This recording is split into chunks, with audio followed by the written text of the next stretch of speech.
Iya, sebetulnya ketika nasabah tidak mampu membayar cicilan ya pada skema KPR perbankan syariah itu tidak seburuk yang dibayangkan atau mungkin didengung-dengungkan di masyarakat ya. Jadi kalau nasabah tidak mampu bayar di lembaga keuangan syariah, maka selama nasabahnya kooperatif ya, maka dia harus mengkomunikasikannya kepada pihak perbankan untuk dilakukan skema restrukturisasi, rescheduling. Jadi sebelum skema penjualan kembali ini ada tahapan-tahapannya. Nah, kalau nasabahnya kooperatif dan memang secara jujur terdapat uzur syar'i dari gagalnya atau tidak mampunya membayar, maka bank yang saya temukan di lapangan ya banyak melakukan hal-hal yang baik bagi konsumen. Contohnya melakukan relaksasi. Yaitu contohnya pada masa Covid kemarin ya, di sebagian lembaga keuangan syariah memberikan relaksasi kepada nasabah, yaitu selama 1 tahun tidak melakukan pembayaran cicilan sama sekali, baik pokok maupun margin.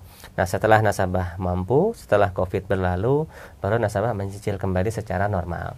Nah, ini yang ada di bank syariah. Kemudian ada juga skema yang namanya restrukturisasi ya nanti atau rescheduling ya, di mana nasabah cicilannya akan diolah kembali agar lebih ringan sesuai dengan kemampuan nasabah.